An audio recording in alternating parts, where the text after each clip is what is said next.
C'est si bon que je ne voudrais jamais l'avaler. Je vous donnerai la recette du ragoût du meurtre que les tueurs certifiés ne veulent surtout pas que vous sachiez cuisiner. Traversez plein de trucs, vous et moi. Vous allez quand même pas me tuer pour une recette volée. Moi, tu peux voler ma recette. J'ai pris toutes les précautions. Je vous ai demandé de vous retourner. Une petite minute. Aujourd'hui, je vais vous raconter l'histoire du ragoût de la mort. Mais revenons au début. Homer Simpson, un type ordinaire. Sauf que ce jour-là, il tombe sur quelqu'un qui va changer sa vision de la nourriture pour toujours. Un mec qui ne se contente pas de manger, non. Il foie vénère fois la bouffe comme si c'était une religion. Homer et Tad, c'est le nom du gars, se baladent tranquillement dans Springfield quand soudain, ils sentent quelque chose. Ils suivent la piste, comme deux limiers affamés, et devinent d'où ça vient. De la maison de Gros Tony.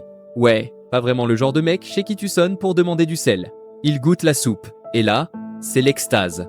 Le genre de truc qui te fait remettre en question toute ta vie alimentaire. Alors évidemment, Tad fait ce que tout bon gourmand irresponsable ferait, il vole la recette. Et il balance tout. Sur internet, devant des millions de gens. Gros Tony est furieux, logique. Mais le pire, c'est pas juste une question d'ego ou de fierté culinaire. Non, cette recette, elle représente bien plus que ça. Elle cache un passé, un secret familial qui remonte à des décennies. Et maintenant que tout le monde la connaît, Tony est en danger. Parce que la mafia rivale, les Prussiens, ils attendent ça depuis des années. Et devinez qui va se retrouver au milieu de tout ce bordel ?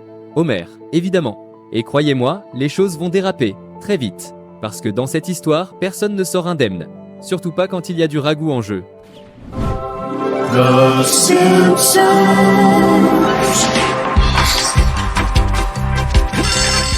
Mais avant d'en arriver là, il faut que je vous raconte comment tout a vraiment commencé. Avec une dispute idiote. Bart et Lisa Simpson, ennemis naturels depuis la nuit des temps. Ce jour-là, ils se battent pour la place avant dans la voiture. Ouais, c'est pathétique, mais c'est comme ça que ça commence. Lisa fait ce que toute petite sœur ferait, elle imite Bart, pour l'énerver, et ça marche, parfaitement. Marge, fatiguée de leur connerie quotidienne, tranche, Lisa à l'avant. Bart, tu fermes ta bouche. Bart encaisse, mal. Et là, dans sa petite tête diabolique, une idée germe. Le lendemain matin, Lisa entre dans la cuisine, toute guirette. Joyeuse fête à tous. Bart, sans hésiter, joyeuse fête à tous. Lisa le regarde, suspicieuse. T'es encore fâché contre moi ? Bart répète, mot pour mot. T'es encore fâché contre moi ? Lisa soupire. Combien de temps tu vas continuer ce petit jeu ? Silence. Bart répète. Exactement. Avec le même ton.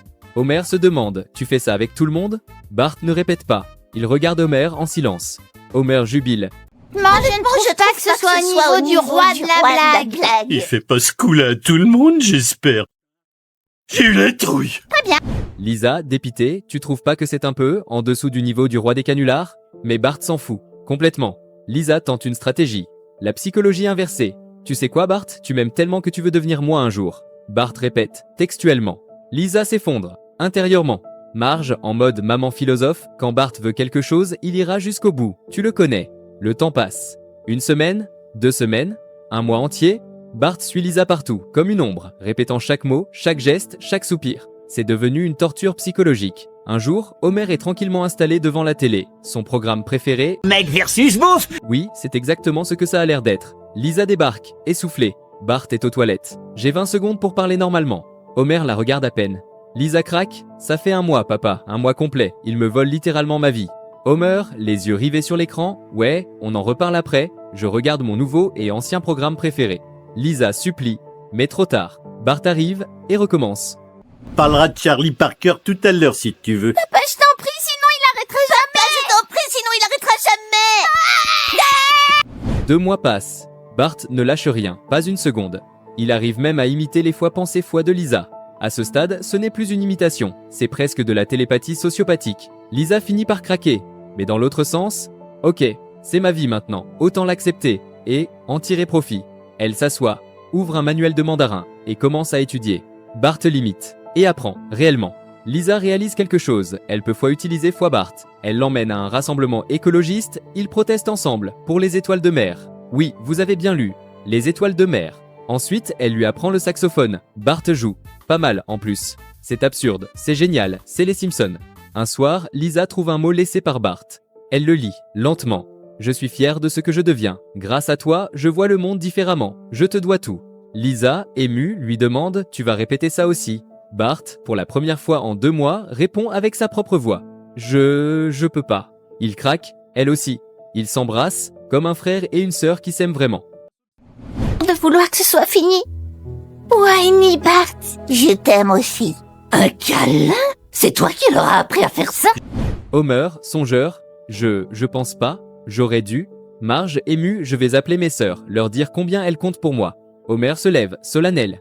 Moi aussi, j'ai quelqu'un de très spécial à qui je dois dire des choses importantes. Tad, je t'aime, mec. Tout le monde se retourne. Et c'est là que l'histoire reprend, pour de bon. Parce que Tad, ce mec que Homer vénère comme un dieu de la gastronomie, il est sur le point de relever un défi qui va tout changer. Un ramen, le plus épicé du monde.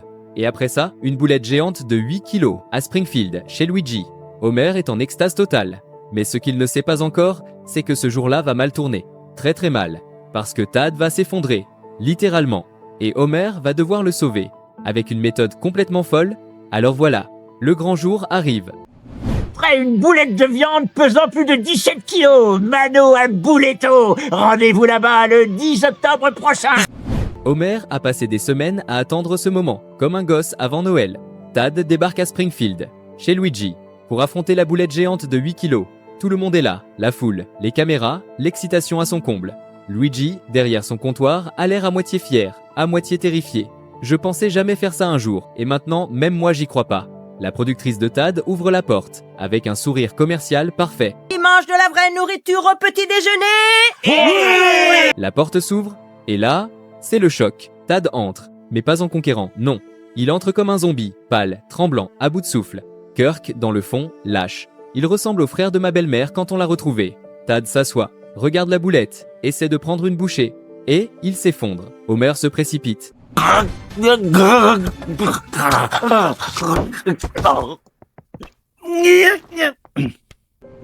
La productrice vérifie son pouls.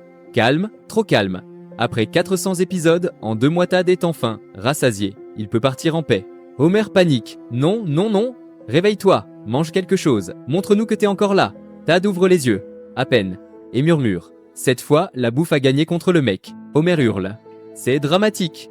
La production commence à retirer la boulette géante. Homer s'exclame. Hé, si vous la mangez pas, moi je la veux. Il le regarde, médusé. Mettez-la dans mon coffre, tout de suite. Parce que oui, même dans un moment de crise émotionnelle, Homer reste Homer. Plus tard, Homer et Tad à l'hôpital. Qu'est-ce qui t'est arrivé, mec? L'épisode dernier, tu buvais 72 litres de sauce ranch juste pour un t-shirt. Tad soupire, fatigué, vidé. Désolé mon pote, je hais l'idée de laisser tomber mes fans, mais je suis mort 3 fois dans l'ambulance. C'est pas ce que tu attends de moi.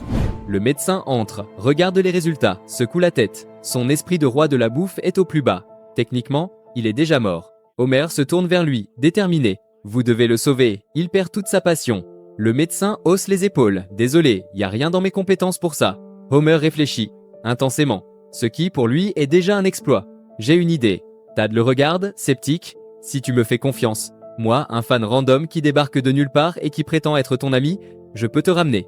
Tad hésite, puis hausse les épaules. De toute façon, je suis déjà mort 3 fois aujourd'hui. Qu'est-ce que j'ai à perdre? Homer emmène Tad en haut d'une colline, un endroit isolé, paisible. Tad regarde autour de lui, confus. C'est quoi, cet endroit? Homer sourit. Respire. Juste, respire. Tad inspire, profondément. Et là, ses yeux s'illuminent. C'est incroyable. Homer, tout fier, bienvenue dans mon lieu secret des arômes. Ici, tu peux sentir fois toutefois la nourriture de Springfield. Tad, incrédule. Comment c'est possible? Homer se lance dans une explication pseudo-scientifique. L'air chaud de l'océan, l'air froid des collines, ils se rencontrent ici, à Springfield, et créent un courant d'air qui concentre toutes les odeurs, juste ici. Il marque une pause. Enfin, c'est juste une théorie, je sais pas vraiment. Tad ferme les yeux, inspire à nouveau. Oh, pizza au pepperoni, bok choy braisé, entrecôte grillée. Il ouvre les yeux, les larmes coulent. Chaque odeur, c'est un souvenir. Une époque, un moment de ma vie. Il crie de joie, de redécouverte. La nourriture est un miracle, un putain de miracle sur Terre. Mais soudain, Tad se fige. Attends, il y a quelque chose. Quoi? Une odeur, différente, je l'ai jamais sentie avant. Il commence à marcher, comme hypnotisé. Suis-moi, Homer, il faut qu'on trouve d'où ça vient. Les 2 hommes suivent la piste, comme des limiers. Ils arrivent devant une maison. Homer blêmite. Je connais cette maison, j'en suis sûr. Je l'ai vue quand j'étais attaché et enfermé dans un coffre. Tad frappe à la porte. Et là, elle s'ouvre. Tony le Gros apparaît. « Bonsoir, messieurs !» Homer hurle. De terreur pure. Tony fronce les sourcils. « Comment vous êtes passés ? J'ai des gardes. » Un des gardes, gêné. « Désolé, patron. Je pensais avoir un caillou dans ma chaussure, mais c'était juste la couture de ma chaussette. » Mais garde du corps! Pardon, patron, je croyais avoir un gravier dans ma chaussure, alors qu'en fait c'était juste une broderie sur ma chaussette. Homer panique. On devrait y aller. Vraiment. Tout de suite. Mais Tad, il s'en fout complètement. Il entre, direct, sans permission, va droit à la cuisine, et respire. Ce ragoût, c'est extraordinaire. Tony le regarde, surpris, puis touché. Cette recette, c'est tout ce qu'il me reste d'un grand homme, disparu il y a longtemps. Il marque une pause. Asseyez-vous, je vais vous raconter une histoire triste. C'est pas vos affaires, mais ça va prendre exactement le temps que mes ingrédients finissent de mijoter. Homer et Tad s'assoient, et Tony commence. Quand j'étais gosse, il y avait la paix à Springfield. Et c'est là qu'on plonge dans le passé de Tony, et d'une recette qui vaut plus que de l'or. Parce que ce ragoût, c'est pas juste de la bouffe. C'est un symbole, un héritage, un secret mortel. Et maintenant, vous allez comprendre pourquoi. Deux familles régnaient sur la ville, la Cosa Nostra italienne et la mafia prussienne. Pour maintenir cette paix fragile, les deux camps avaient trouvé une solution, tordue mais efficace. Ils échangeaient leurs enfants comme des otages, des garanties vivantes. Homer et Tad écoutent, fascinés et horrifiés. Les gosses grandissaient dans la famille ennemie, pour s'assurer que personne ne trahisse. Tony baisse les yeux. Et moi, j'ai été envoyé chez Wilhelm von Wankel. Wilhelm, le chef de la mafia prussienne. Tony sourit, amèrement. On disait qu'il n'avait jamais souri de sa vie. Père de substitution s'appelait Wilhelm von Wantelm. On disait qu'il n'avait jamais souri de sa vie. Et je le croyais. Mais Wilhelm, il avait une passion. La cuisine allemande, c'était toute sa vie, son art, sa religion. Et il voulait, désespérément, transmettre ça à son fils, Max. On voit Wilhelm en cuisine, appelant son fils. « Maximilien, viens m'aider !»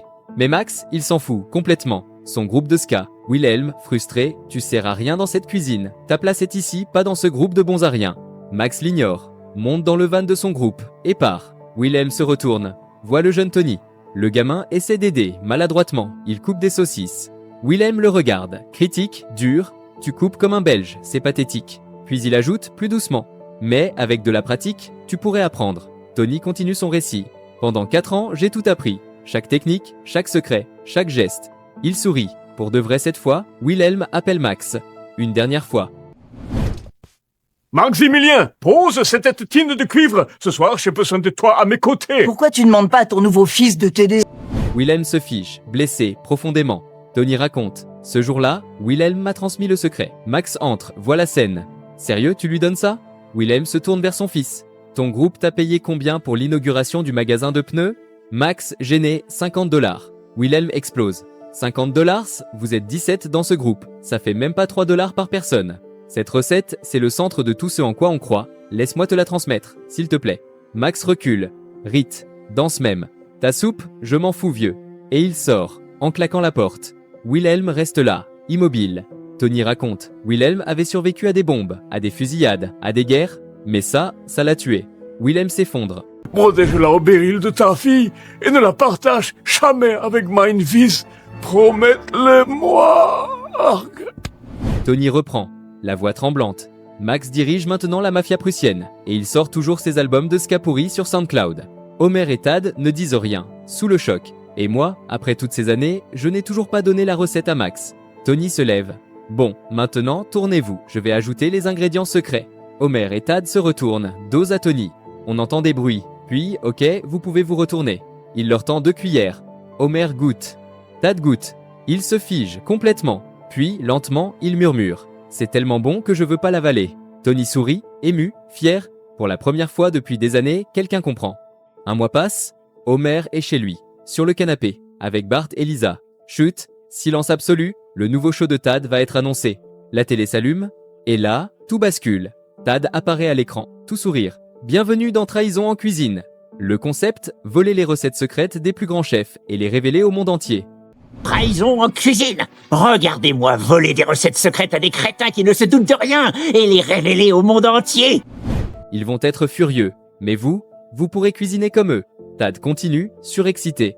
Et pour le premier épisode, j'ai volé la recette d'un ragoût légendaire, appartenant à un chef de la mafia, un type qui pourrait littéralement me tuer pour ça. Lisa remarque. Papa, ça va? Homer se lève d'un bond, paniqué. Va chercher Maggie. Et enfermez-vous dans le bunker de Ned, tout de suite. Lisa, confuse, mais pourquoi? L'interphone sonne. Homer se pétrifie. Marge répond, innocente. Oui, chérie, on a de la visite. Un silence. C'est Tony le Gros. Et il a pas l'air content. Tony entre. Calme, trop calme. Homer, quelle belle maison et quelle charmante future veuve. Marge, gênée, merci, je crois. Tony se tourne vers Homer. Grâce à ton petit ami Tad, la recette est à la télé. Partout. Il avance, lentement. Et maintenant, les Prussiens veulent ma peau. Homer recule. Tony, on est amis, non? Tu peux pas me tuer pour une recette volée. Tony lâche prise. Homer tombe. Dans l'eau glacée. C'est plein de trucs, vous et moi. Vous allez quand même pas me tuer pour une recette volée. Oh! Sur le pont, Tony sent son téléphone vibrer. Le sort de sa poche. Un message d'Homer. Si tu me sors de là, je peux nous sauver tous les deux. Tony fronce les sourcils. Réfléchit. Puis répond. Explique d'abord. Après, je te sors. Homer, toujours sous l'eau, tape comme un dingue. Pas le temps. Je manque d'air. Je vais mourir. Tony hésite. Regarde l'eau. Tony soupire. Et tire Homer hors de l'eau. Homer reprend son souffle. Si la recette passe à la télé, les Prussiens vont te tuer. C'est ça? Tony acquiesce. Exact. Alors, on doit empêcher que ça passe à la télé. Et comment on fait ça? Je peux nous infiltrer dans le studio. Tony le regarde, sceptique. Toi, un type random, tu peux infiltrer une chaîne de télé? Homer hoche la tête, très sérieusement. Et j'arrête pas de trouver des moyens de me faufiler sur les plateaux. Ok, on se grouille avant que les Prussiens ne s'en aperçoivent. Homer et Tony arrivent, calmement. Homer s'approche du garde de sécurité. Salut, on est sur la liste. On est les consultants culinaires pour l'épisode de ce soir. Le garde hésite. Regarde Tony. Ouais, ok, vous avez l'air légite. Ils entrent, Tony avance, menaçant. Comment t'as volé ma recette? Je vous ai fait tourner le dos. Tad recule. Je suis désolé, ok? Homer remarque quelque chose, les lunettes de Tad. Il s'approche, il a tout filmé. Avec ses lunettes, Tony prend les lunettes, les regarde, incrédule. Des lunettes, des putains de lunettes m'ont trahi. Ton job va te coûter la vie, et la mienne? Soudain, une balle traverse la fenêtre. Ils sortent en courant. Tony court vers sa voiture, Homer et Tad derrière lui. Ils montent, démarrent en trombe. Derrière eux, les Prussiens font de même. Au milieu du chaos, Tony parle, comme pour lui-même. Max, il a jamais eu de vraie connexion avec son père. Homer le regarde, surpris. Puis soudain, il a une idée. Tony, j'ai un plan. Homer agrippe le volant, déterminé. Jusqu'à la colline. Tony le rejoint, confus. Qu'est-ce qu'on fait ici? Homer, fais-moi confiance. J'ai un plan. Les voitures prussiennes arrivent. Et Max sort, le chef de la mafia prussienne. Il regarde Tony, avec une haine profonde. Ça ne t'a pas suffi de me priver de l'amour de mon père. Il a aussi fallu que tu me voles sa précieuse recette. Homer s'interpose, les bras écartés. Attends. Max le regarde. Qui t'es, toi? Homer respire profondément. Je sais que t'es en colère, mais respire. Max hésite, puis, agacé, il inspire. Et là, ses yeux changent. Il sent quelque chose. Un arôme familier, lointain. Homer sourit. La recette de ton père. Grâce à Tad, tout le monde à Springfield peut maintenant faire ce ragoût. Max revoit une scène de son enfance. Lui malade, dans son lit. Wilhelm entre, avec un bol de ragoût. Mange, mon fils, ça va te remettre d'aplomb. Retour au présent, Max craque. Max ouvre les yeux, les larmes coulent. Il m'aimait. Homer hoche la tête. Et maintenant, grâce à cette recette, il sera toujours là. Max baisse son arme. Lentement, il regarde Tony. Tu l'as gardé tout ce temps? Tony acquiesce. J'avais promis. Max s'approche, hésite, puis tend la main. Tony la serre. Les deux hommes restent là, en silence. Puis Max demande, maladroit, comment va ton fils? Tony sourit. Il fait des masques maintenant, c'est bizarre, mais je suis fier. Max rit doucement. Comment va le mien? On fait tout pour le soigner de ses allergies. Ses yeux ont cessé de pleurer et on réintroduit tout doucement de nouveaux allergènes. Mission accomplie. Tony et Max repartent, ensemble, comme de vieux amis. Et voilà comment une simple recette de ragoût a failli déclencher une guerre de mafia, a sauvé un homme de sa dépression culinaire, et a réconcilié deux familles ennemies. Merci d'avoir suivi cette histoire complètement dingue. Si t'as aimé, n'oublie pas de liker. À très vite pour la prochaine histoire. Peace